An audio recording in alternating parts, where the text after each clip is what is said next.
Cara, nos últimos anos eu desenvolvi uma tese de que o advogado que escreve as suas petições, pagando muito pau para juiz, colocando sempre a respeitável decisão, o colém do tribunal, o louvável entendimento, ele tende a ser um profissional fraco. Nesse vídeo eu vou te apresentar essa visão e dizer por que que você, como um profissional que não está submetido a nenhum tipo de hierarquia quando apresenta as pretensões dos seus clientes em juízo, por que que você não deve utilizar essas expressões?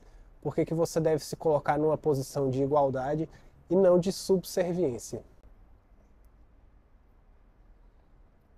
Antes de continuar, eu sou o Bruno Albuquerque, criei um perfil no Instagram chamado Habeas Vox. Se você não conhece, dá uma olhada lá, me segue. Se você me seguir, me informa no direct, porque eu quero saber se você veio daqui. O YouTube ele é um canal diferente, a gente pode aprofundar mais a nossa discussão aqui, apresentar pontos de vistas diferentes daqueles que a gente está acostumado a ver lá no Instagram. Instagram é um lugar que tem muita coisa fantasiosa, o pessoal a- tenta maquiar as coisas, tenta se apresentar como um cara muito foda, alguém que tem muito dinheiro, alguém que é muito importante. E aqui a gente consegue dialogar com mais transparência, né? Principalmente num vídeo como esse, que não tem muita edição, onde eu só abro a câmera e falo com você. Então, deixa aqui um like também para que esse vídeo alcance mais pessoas. E se inscreve no canal, cara. Tem muita coisa legal aqui. Já estou gravando muitos vídeos já há algumas semanas e esse canal só tende a crescer. Vamos lá. Por que você não deve pagar pau para juiz nas suas petições? Isso é algo que sempre me incomodou. Eu, quando advogava, não sou mais advogado, hoje eu sou servidor do Poder Judiciário. Tem um vídeo onde eu contei toda a minha história. Vou botar aqui em algum lugar um botão para você clicar. E quando eu advogava, sempre me incomodou muito ter que usar expressões como essas, a, a despeito dos judiciosos fundamentos adotados pelo julgador de primeiro grau, vem interpor a presente apelação para que essa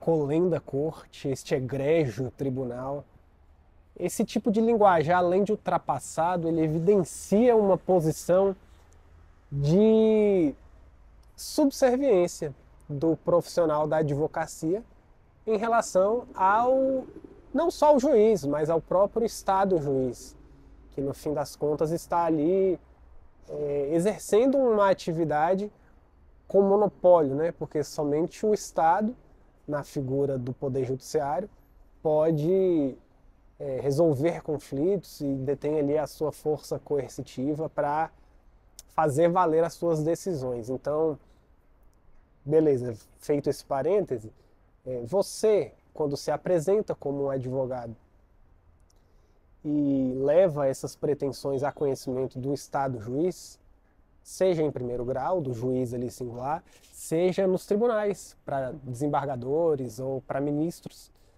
você não está pedindo nenhum favor, você não está clamando por justiça, como colocam no final ali de muitas petições. Você está se colocando como alguém que promove a justiça. Você se coloca numa posição de uma atividade essencial ao funcionamento da justiça, como está na própria Constituição. Então é muito importante que o advogado ele tenha consciência dessa sua posição de igual. Você não está abaixo do juiz, se você atua no criminal, não sei, você não está abaixo de promotor, então isso é algo que todo mundo sabe, mas nem todo mundo abraça a ideia e, a, e a desenvolve de forma prática e concreta aí na prática jurídica cotidiana. Então, quando você se bota nessa posição de subserviência, falando com o julgador, como se ele fosse um cara que, porra, faz esse favor aí, cara, me defere aí essa pretensão. Ou então quando você leva em grau de recurso para o tribunal falando, o juiz ele é muito inteligente, a decisão ela é brilhante, não, embora a despeito do seu brilhante conhecimento, não andou bem o julgador de primeiro grau. Meu amigo, porra nenhuma. Você não tem que falar, você não tem que elogiar uma decisão contra a qual você interpõe um recurso. Você tem que falar que, porra, essa decisão aqui tá errada, essa decisão tá uma merda, essa decisão, o juiz usou fundamentos esdrúxulos, enfim, o que você está fazendo realmente é atacando aquele entendimento para apresentar o seu equívoco. Por que está errado, por exemplo, a sentença e por que o tribunal deve reformar? Ele deve reformar, ele não está te fazendo um favor ao reformar o entendimento equivocado do juiz de primeiro grau. Então, é muito importante você se colocar nessa posição de que você não pede favor e de que você não, você está abaixo do julgador. Não está não. Você está no mesmo, você está em pé de igualdade, você está no mesmo grau.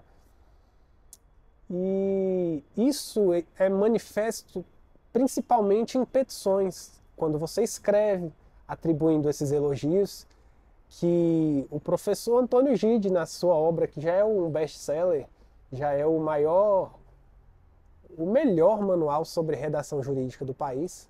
Na verdade, o que vem antes dele, eu não, acho que não pode nem ser considerado manual sobre redação jurídica. São livros de português que ensinam maneirismos, que ensinam, muitos deles, formas arcaicas de comunicação e, inclusive, até incentivam o uso dessas terminologias bajulatórias que a gente está trabalhando aqui. E eu mencionei o Antônio Gide porque ele chama essas expressões de expressões bajulatórias mesmo. É pagar pau para juiz. Então você que é advogado, se você paga pau para juiz, você, meu amigo, tem que sair dessa posição, porra. Isso é coisa de advogado fraco. Isso é coisa de profissional fraco. Sai dessa posição. É muito comum a gente ver isso na escrita de petições, mas toda semana, invariavelmente, sai alguma notícia de algum advogado em audiência ou em sessão de julgamento colegiado sendo esculachado aí por magistrado, pô. Você acha que isso acontece por quê? Muitas vezes, já toda semana, cara, tem algum caso. A advogada foi... A semana passada, esse foi o último. A gente está em abril de 2025. Semana passada saiu a última notícia que eu lembrei aqui agora. A advogada foi pedir um prazo adicional para poder apresentar réplica à contestação em uma audiência trabalhista. Na Justiça do Trabalho, o advogado apresenta a contestação até a audiência, né? Só que aí ela mencionou, Excelência, o advogado da parte adversa protocolou a petição no sistema há 5 minutos. Uma contestação que tem 40 páginas. Como que eu vou ler essa contestação e apresentar a réplica oral em audiência? Então eu solicito aí a concessão de prazo para que eu possa me manifestar adequadamente e exercer o contraditório aqui representando a minha cliente. Aí a juíza olhou para a cara dela e falou: você quer prazo, é? Beleza, então. Eu vou te dar 5 minutos. Aí você lê a petição e faz aí a sua réplica. Aí o advogado olhou assim: porra, mas 5 minutos para eu ler 40 páginas e fazer uma réplica oral? 5 minutos. Aí você vai vendo situações como essas, onde o profissional da advocacia ele é colocado em saias justas como essas e fica às vezes sem entender. Eu tenho para mim que a raiz disso está nessa comunicação viciada, onde os profissionais da advocacia se colocam nessa posição. Quando eles defendem o seu ponto de vista praticamente pedindo desculpa para o juiz. Você não pode trabalhar assim.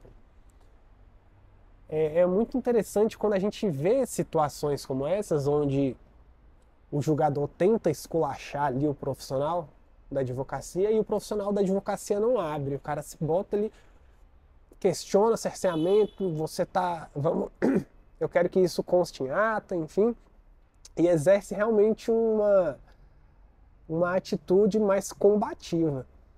Isso é muito interessante e normalmente tem muito mais repercussão quando isso acontece, quando o advogado não aceita de cabeça baixa aquele posicionamento controlador, aquele posicionamento muitas vezes autoritário do magistrado, que deve realmente, que é quem preside, quem conduz o processo, quem conduz a audiência, mas não pode fazer isso de forma destemperada, né? Desarrazoada. Enfim, esse vídeo foi um pouquinho mais curto do que os demais, mas ele é um convite para que você não fique nessa posição, cara. Não seja um advogado paga-pau de juiz. Isso é coisa de advogado fraco. Deixa aqui nos comentários o que você acha, se você faz uso dessas expressões, se você acha que não tem nada a ver isso que eu falei. Mas vai ser interessante a gente poder conversar. Eu respondo todos os comentários que o pessoal deixa aqui nos vídeos. Eu estou num ambiente aberto, não sei se o áudio ficou bom. Espero que tenha ficado, porque senão eu vou ter que gravar tudo de novo. E é isso. Siga Habeas Vox no Instagram, deixa um like aqui e se inscreve no canal.